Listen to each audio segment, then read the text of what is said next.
Just a little section to finish up what we're working on yesterday, and that is the aspect of support. Remember the 4 principles or the 4 characteristics of God.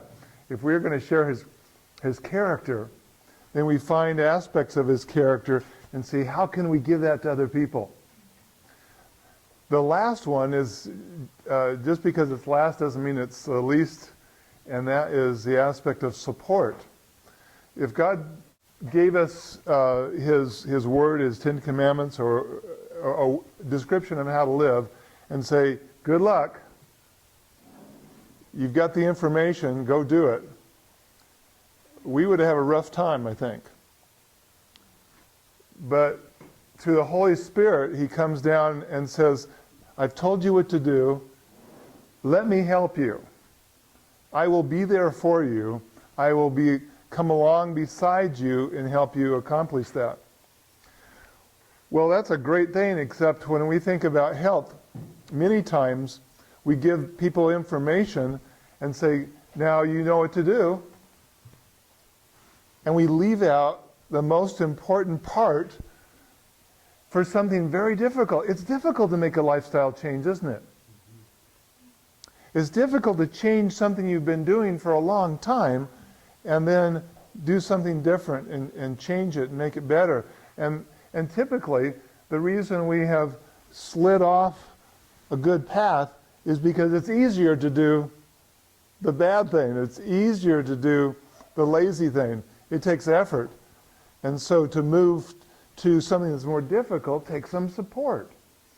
And so I am really interested as I talk to people in health to say, we have got to give people support. We can't just give them information. So if you forget everything else you learn in this class, it is information alone will not bring about change. And the most powerful opportunity we have is to come along beside someone and support them. So as we think about the principle of support, the characteristic of God in support, helping one another along the path, the inspiration, the encouragement, the assistance, and the accountability. Support isn't just, I'll do everything for you. But support is also accountability and say, you really wanted this, so why aren't you doing it? And I'll be there for you if you don't mind. And so accountability is an important part of that. This quotation here, this verse, 2 Corinthians 1, 3, and 4, I think encapsulates what we're talking about here, walking alongside. All praise to the God and Father of our Master, Jesus, the Messiah, Father of all mercy, God of all healing counsel. He comes alongside. He comes alongside us when we go through hard times. Is lifestyle change hard times? It is. We start to see it's good times, but it is hard. And before you know it, he brings us alongside someone else who is going through hard times so that we can be there for that person just as God was there for us. Isn't that interesting? Because it's exactly what I was talking about yesterday. How if we were reflecting something, let's start with something really big and really bright. There's the sun. Well, that was God's character. And as that sun comes down and hits on us, and we enjoy it, we say, wow. And then we bounce it off onto somebody else, and they enjoy it. And what are they seeing? They're seeing what God is really like. So anytime we start seeing how God is supporting us, how God is helping us, and how he is loving us, ask yourself, how can I reflect that? How can I send that out? I just received it. Is there a way I can channel that out as well? This is a wonderful verse to describe that. So our source of strength as Christians, thank God the answer is in Jesus Christ our Lord, in Romans 7:25. And not by might nor by power, but by my Spirit, says the Lord. Those are the strength sources. Now, when you start talking to someone and working with somebody, a lot of times people aren't interested necessarily in the spiritual aspect. And so we may be sharing this in a little different way. We may not say, well, in Romans 7:25 it says, but when they see that we are accomplishing things, and they say, how do you do that? I like what you're doing. You say, well, God gives me strength to do that. See, I just quoted it. And it's much more, it's easier for people who aren't into Scripture and things, for you to see it and apply it in your everyday life necessarily, without necessarily quoting them. In fact, interesting enough, talking about quoting Bible text, the verses and things weren't even in the Scripture when Jesus was quoting them. He'd say, Isaiah says this. Hey, that's a lot easier. I like that. If I was taking Bible class and I could say, well, in Romans it says this, and the teacher wants me to get it just exactly right. But in fact, maybe he didn't even quote and say, he says, it is said that. I think that's a great idea sometimes for us as we deal with certain people, is just to say, I've heard such and such. It also applies, I think, as Christians and as Adventists, as we share with each other, as we're preaching, for instance, and we're going to quote Ellen White. Many times we can just say what she says and not necessarily say, well, in such and such. It seems like sometimes when we nail it down, then it's more of the pounding type of thing and says, here it says this, you should do that. But instead, what do you think about this idea? And you share a thought that is very powerful that we have. And a lot of times people are much more receptive to that. And I don't think there's anything wrong with that. Integrating faith and coaching. When you are coaching, there is the aspect of sharing spiritual things and the promises. And yesterday we covered the promises, didn't we? And the power that can happen with those. Nothing wrong with sharing those. But again, I think the most receptive way sometimes, or the best way to receive those, sometimes is to say, are we really believing a lie? We feel discouraged about this, but is that really the truth? What about this? And that way they can see that, they may be having problems because of something that isn't even true. Supporting through encouragement. And this is that ongoing support. If you have somebody come through a health program and we are connecting together, I think it is very powerful to say, can I help you through that whole process? And obviously the process doesn't end at the end of the program. So again, if you forget everything else in what I have to share with you in this series, is to realize that ongoing support is what is needed in our, quote, programs. And it is sad to see that so often we have just, here's the program, when it's over, it's over. Instead of, hey, this is real life. These are real problems. These are things that don't finish when the program is over. They continue. And when we start taking that attitude, we will see a transformation in our efforts, I believe. So let us consider how we can spur others along and to encourage one another. Another aspect of supporting through accountability. I mentioned a little bit about accountability yesterday, but I wanted to finish up with this. It's a willingness to account for one's actions, being answerable to somebody. And it may be valuable for us as we are talking to someone who wants to make a lifestyle change and say, it sounds like you are really interested in making this change. Do you mind if I even help put a little pressure on you to help you accomplish that? Is that okay? See, we're asking that. And I think that's really helpful because then they've already agreed to that instead of us being a pressure without necessarily that agreement. It works best if there's permission to specify and structure for that relationship. So I've asked permission, can I do this? And then when I call, I can say, you know, when we talked, you were so interested in this, and that's why I really want to dig in a little deeper and see why you were not accomplishing what you wanted to do, and what you can do to help that happen. And the last thing I wanted to let you know is if we get the being right, a lot of times the doing follows. In other words, if we get the attitude and the care and the love that we should have for people, I believe often the actions and the way you do this are going to come about in an easier way. Now, having said that, it still is critical for us to learn skills to add to the being. But when you have the skills and we have the attitude, then we have that perfect relationship, that perfect balance. So that's the last one of the principles on how to reveal Christ's character. Any questions that you have on any of those four that we've looked at?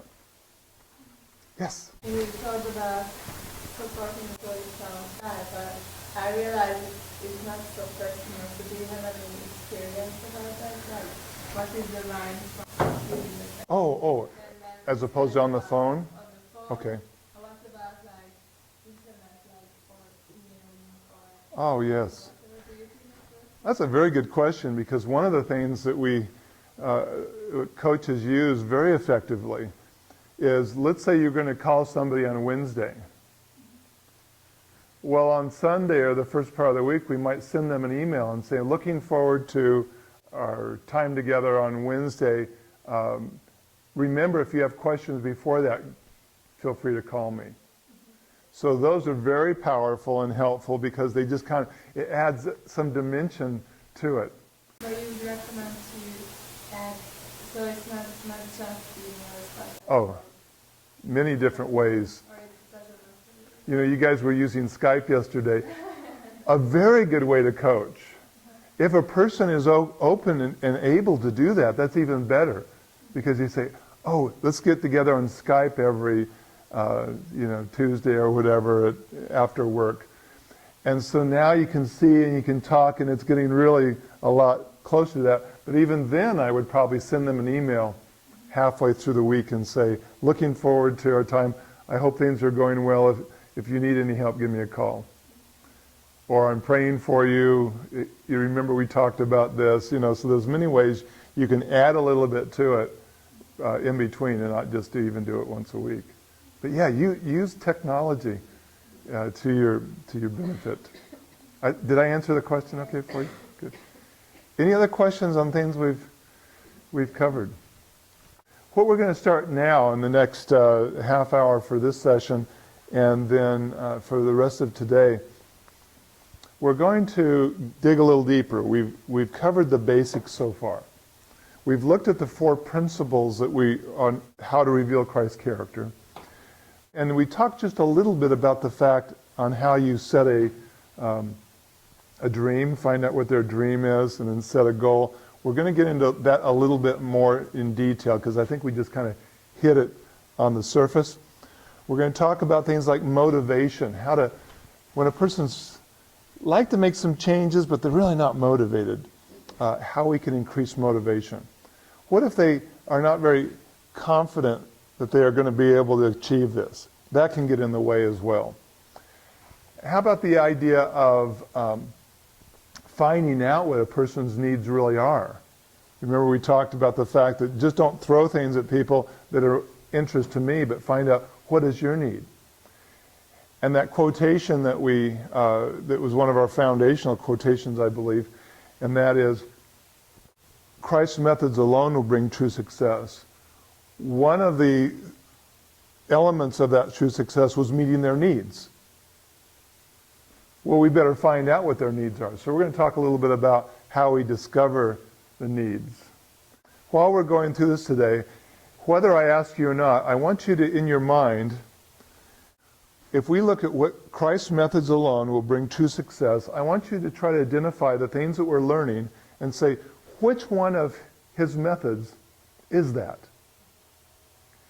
Because if we make that statement, Christ's methods alone will bring true success, wouldn't it be important that while we're teaching and learning, that we say, oh, are we really using those methods? Because we want success, don't we?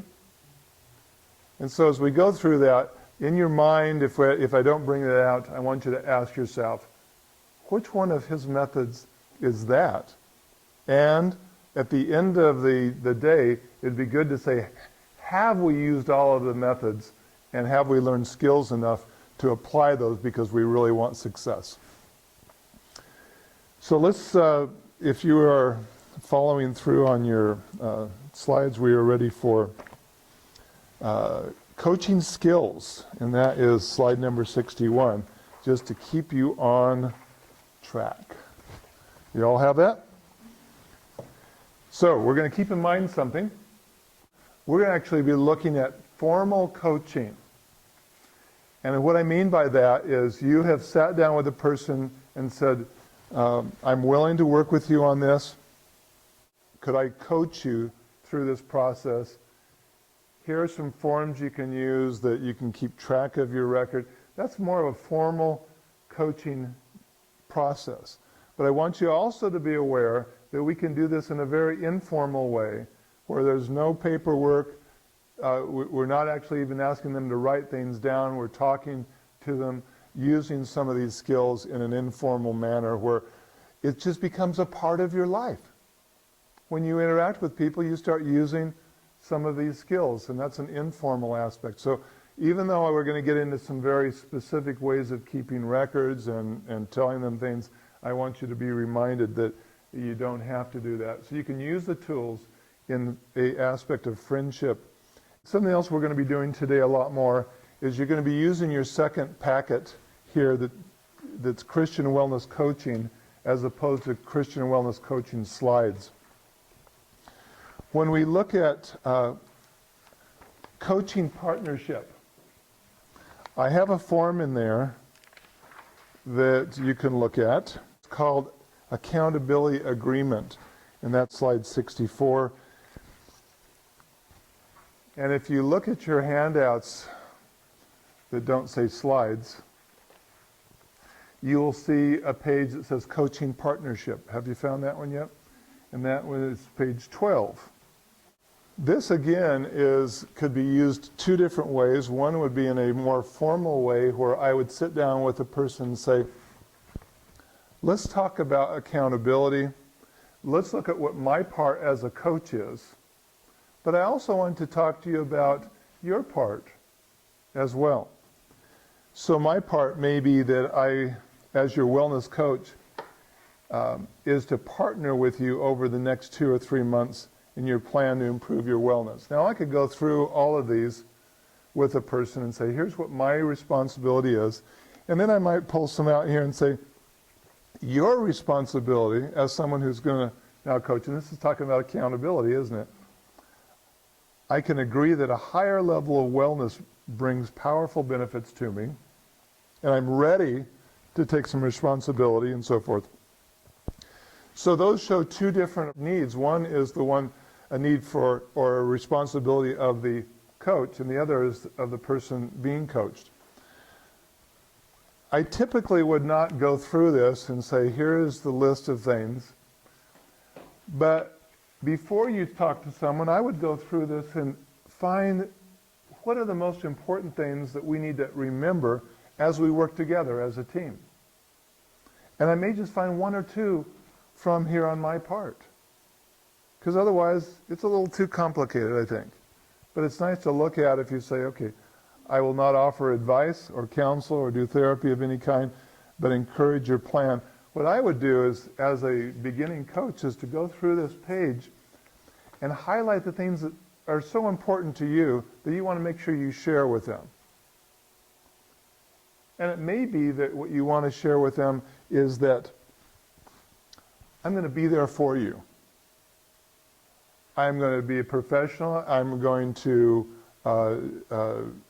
be respectful of your privacy and confidentiality.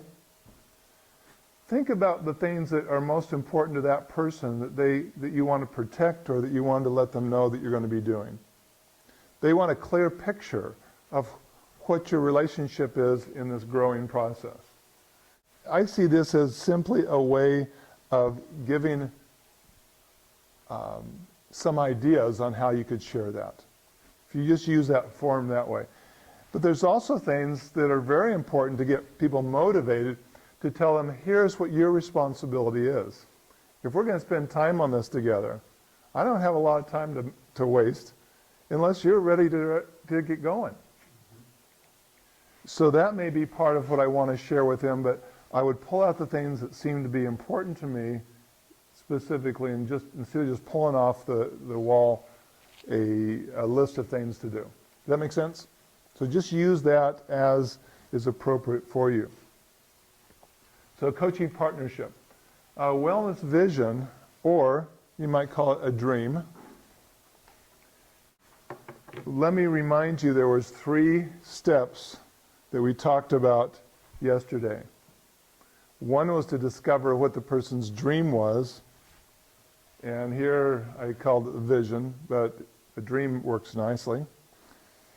And then once we have that, we find out what the goals were to try to help reach that dream, and then we come down to the very little things that we do on a weekly basis.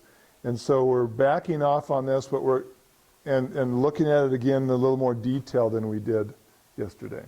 The definition of a dream or a vision.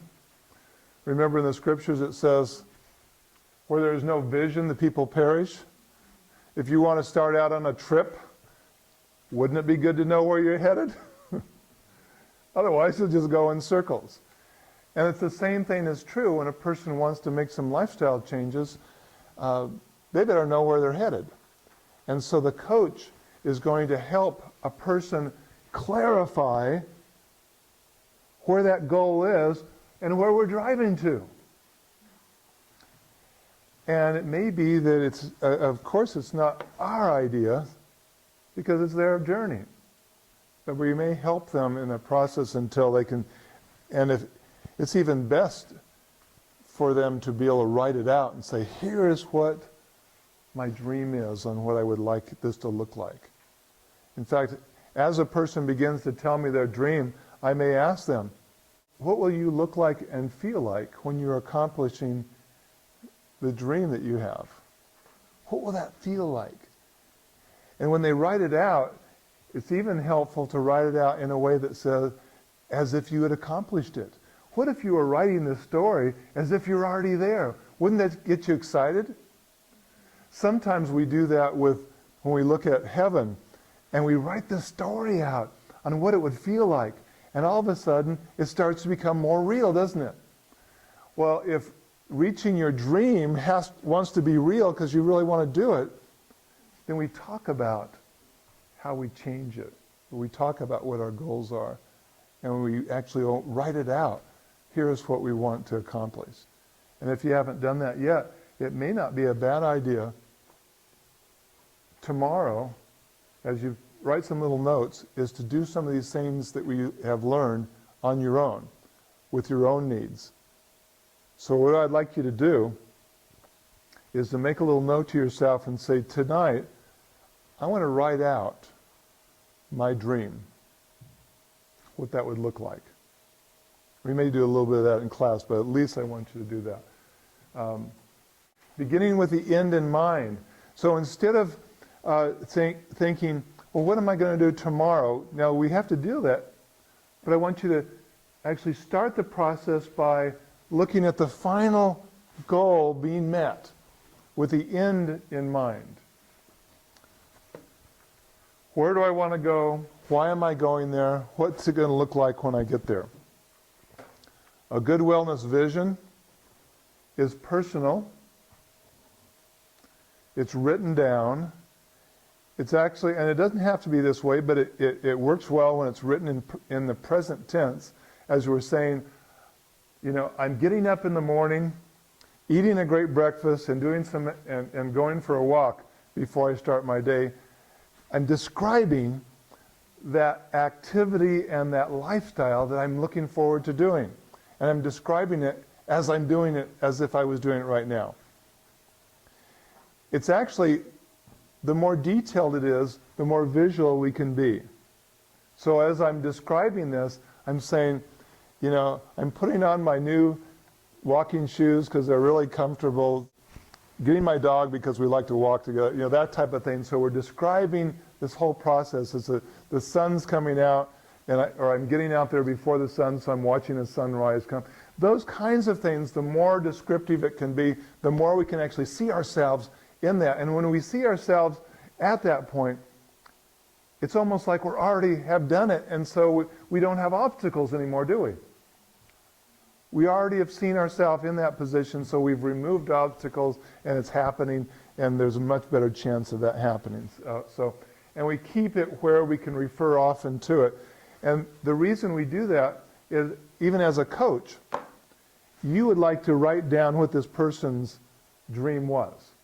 When they finally clarify it and write it down, because then, when you're talking, you can ask them questions like, well, does that thing that you did this last week, is that helping you reach that goal that you talked about, you know, and maybe repeat it back? Is what you're doing helping you reach that goal, unless you've changed what your dream is?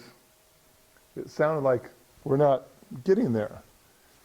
So having it somewhere you can see it, actually have the coach being able to write it down with them. Let's do a little demonstration. And do I have a volunteer who would like to be John? We're going to help John or Jane set up their vision and their dream and see how that would look. Any volunteers? Oh, we can do it here. We can do it back and forth. That'll be fun. Chad. Okay, so we won't use John. We're going to use Chad, just so it makes it easier for you. So, in fact, let's go ahead and do it on the phone. So as I talk back and forth, it will give you a good idea. So, ring, ring, ring. No. Hey, Chad. We talked the other day about some of the changes and things you were looking for. And this was the time you decided we wanted to get together. How's it been going so far? Not too good. Not too good. Well, see, it looks like we need to get together, don't we? Yes, I think that'd be a good idea. Okay. Are you happy at least we're going to have some support in this process? Yeah, I think so. I think that's exactly what I need. Okay. Hey, Chad, when we were talking, remember, I think I might have shared with you, if you're on a journey or you're going to go somewhere, we kind of have to know what that's going to look like, where we're headed. Could we spend a little bit of time today and talk about what that dream that you have would look like? Would that be a good use of our time? Sure. Okay. And because I don't want to just tell you what you should do. You've probably had that too much, haven't you? Yeah. But I want to find out what your dream is. And so as you look at what you would like to accomplish, what it would look like, describe that to me if you can. Or at least start, and we'll see how we can. Well, short term, I would just really like to wake up feeling more rested, more happy, more energized. And you're not there now? I'm not there now. Okay. When we look at this dream, we're also going to look at how far away we are from that. But let's focus on that positive part right now and see what that would look like. So part of that dream was waking up. What was it again? Feeling truly rested. Okay. What else would you add to that dream? As far as Your health, your other things you're feeling besides just rested. Yeah, some days I'll feel super energetic, rested. Other days I won't, but yeah, I'm eating the same foods and sleeping the same amount of hours. Okay. So I'm trying to figure out what's going on there. You mentioned eating. Is that something you want to change as well? What would that look like if you were making a change in your diet? Eating more. So you're not eating enough? I don't believe I am. Okay. How about the kinds of foods you eat? Do you have any vision or dream on what that would look like? Any changes? Presently, I believe I'm eating good quality food. It's just more variety and more quantity. Okay, okay. Trying to gain weight. So how would you summarize so far that dream that you're talking about, what that would look like if you were actually there? I suppose I'd be happy. I'd be waking up fully rested, feeling energized, eating a wonderful breakfast, plenty of it. Okay. Gaining weight and feeling just physically stronger, just a happier outlook on life. Okay. So the happiness is an important part for you. Mm-hmm. The rested sounds like was the important part. Anything else you want to add to that? Not really. I think that's, okay. With those two combined, I see myself more prepared to reach goals that are higher above. Great. Okay. Later on, what we're going to do then is, as we look at that goal or that dream, we're going to look at little steps on how you can accomplish that. How does that sound? Sounds great. Okay, so you've got a dream, you have a plan. We'll start doing some goal setting for that. And hey, if we're working together on this, I'm totally confident we can reach that. Sounds great. Okay. So we did this over the phone. That was probably okay to do. It'd be nice to do it in person, but and we didn't spend a lot of time on that. I probably would go into the goals pretty soon, because what's important is, now that you got them excited about doing something, we want to, as soon as possible, get down to what are you going to do today to start on that path. You don't want to put somebody off too long, because you got them interested in, and all you're doing is talking theory, and they haven't really started. So I think as soon as possible, even if it takes a little longer that first session, we set that dream, then we do some goals, and we say tomorrow or this week. Kind of just a gateway to open up talking about an actual goal. Yes. In my opinion, anyway. Do you think it was also that I wanted to find out what your goals were? Did you feel comfortable that I was interested in what you were interested in, not, hey, Chad, here's what you should be doing? Right. And I didn't give you any advice yet. So let's talk a little bit about, now that we've seen a little bit of a picture of setting a vision, setting a dream, let's then see how we would write that out in some more information, okay? So we did the demonstration with Chad instead of John, and the wellness vision form, and that's going to be on page 16 of your handout material. We have all this stuff ready for you. You can just, later, you can go through these and have them available for you. There's actually a couple. Setting a vision, that was on 15. And then there's a form for writing out a vision. So you have 3 different pages giving you a lot of assistance for this. So later, the way I would use this material is, as you have an opportunity to start connecting with people, then you pull out the material and say, oh, what did I forget about setting a vision? So you got 3 or 4 pages here on doing that. This is a form you don't have to use, but if I was working with somebody on the phone, I would probably pull this out so it would remind me what to ask them. So while I'm talking to Chad on this, I would write down his vision. Okay, so I remember that, because if I call you later in the week and I can't remember what you told me, that doesn't give a lot of confidence that I was interested or was listening. So I'm going to take some notes, and I'm going to write down that you were interested in energy, waking up, and also gaining a little weight, that the amount of food and the things you were eating was an interest for you. So I'd put that down. I may ask you then, as we're going through this, Chad, what's the thing that motivates you to accomplish that? See, when I was setting this up, such as, what's the biggest reason you want to get there and to do this? So I'd ask him that, and that would be the motivator. For some people, for instance, if they want to lose weight, they might say, well, you know, there's a class reunion coming up. I don't want to look like a slob. I really need to lose weight. That's a real motivator for me to do that right now. And then obstacles could be that my family, for instance, is not interested at all in this, and there's some conflict that way, or I don't have exercise equipment, or I just really don't have any willpower at all. So those could be obstacles that they would tell me, and as I'm looking through there, I can ask them those questions. What are some obstacles that have gotten in the way before when you've tried this? Later on, we may look at strategies to overcome this. I probably wouldn't do that the first time, but as we start to talk later, would say, you know, we talked about that obstacle. What are some things you could see that we could solve that? Because obviously, as long as that obstacle's there, it's going to be more difficult for you to do that. And so we're going to get their input. We may also say, do you have other people that support you in this process? If it's exercise, we might say, do you have a gym nearby? Or do you have exercise equipment?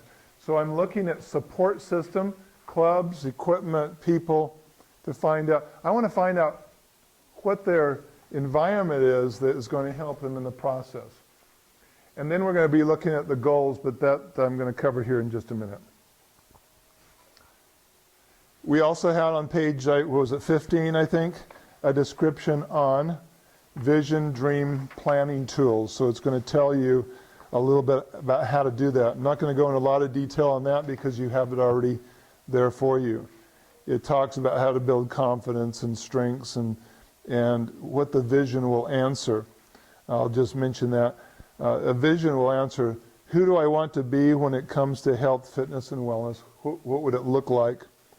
What do I want to do consistently? And then what do I want to happen? In other words, what are the changes I want to see taking place? And then what's important to me? What are the important things?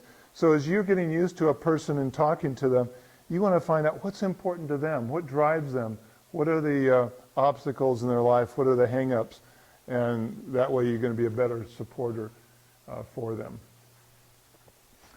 So let's spend a little bit of time. We got 5 minutes, and I want to look at goal setting.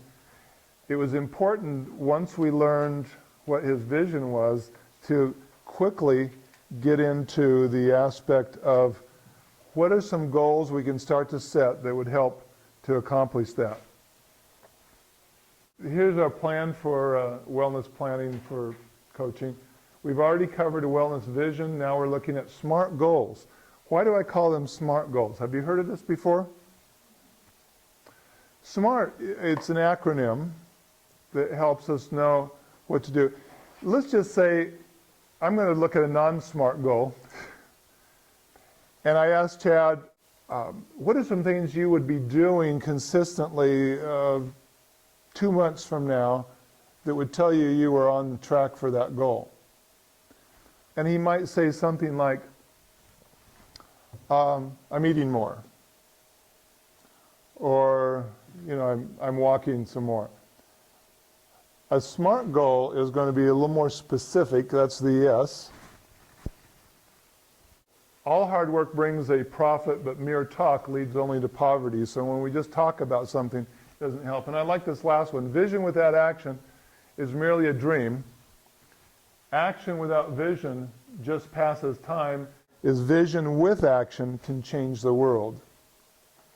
So it was important to set a vision, but now we have to put some action to it. Otherwise, we won't accomplish anything. So the power of goal setting, and then I'll get back to the SMART goals. It's linked to your wellness vision. So you have a vision on where you want to be. And so I'm going to have goals that are linked to that are going to help me with that particular problem. It describes a particular objective and commitment to reaching it. So it's a very specific objective that I want, and the goals are markers to help us focus and see how we're doing along the way. They're like road signs, so I know that I'm on the right path. I know I'm accomplishing, and it encourages you. When you're riding down the road and I'm trying to see where I have to turn off for Loveland, it's nice to see once in a while a sign that says 16 miles to Loveland, and I'm looking at my clock and making sure I'm not going to be late. And I say, okay, well, I can do that in 12 minutes going at the speed limit. And so I know I'm on track. I'm looking at my goal. My final goal is to get to the class on time, and I'm comparing the time and the speed and all that, and I know where I'm at. Same way is true with reaching our vision and our dream. So there are markers that help us to focus. We want to look at behavioral versus outcome. If I had somebody who was trying to lose weight, I would probably encourage them to, let's talk about how far you're walking, how much you're eating, what you're eating, not what does the scale say when you step on it. The weight loss is an outcome. I can't control that as well. I discovered when you were raising kids, you never tell them to do something you can't force them to do, or that you can't control. I'll give you an example.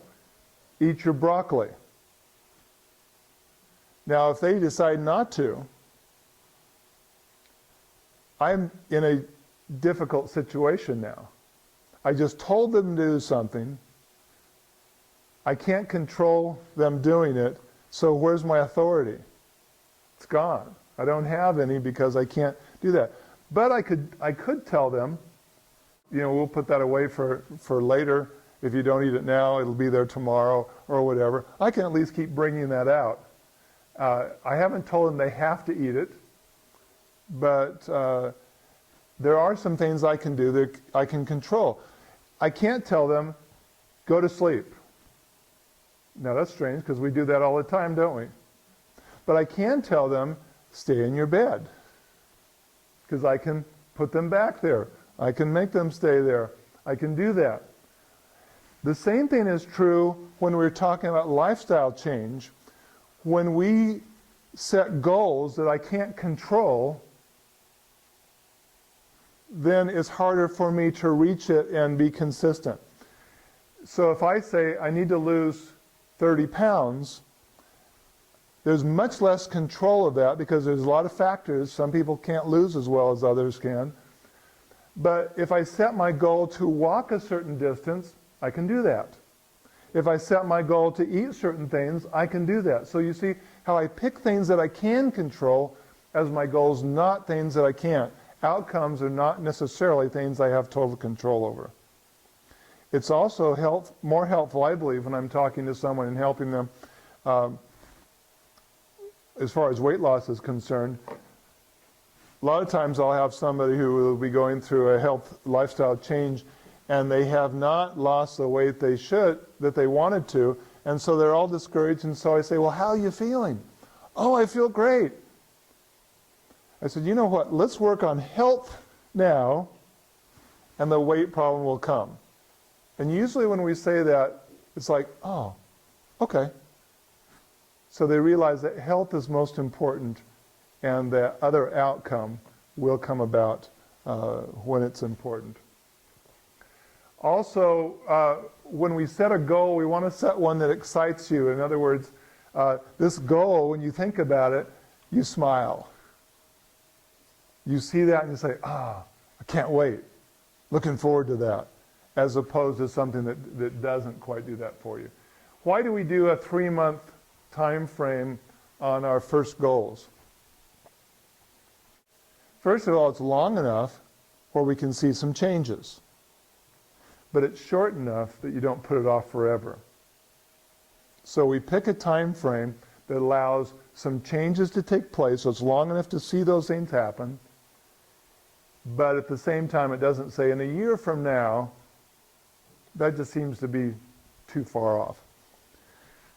So when we come back from our break, we are going to look at the SMART goals. We're going to look at the specific aspects that make them up and how you can make sure you're setting good goals for people because you've got this acronym to help you in that process. Okay?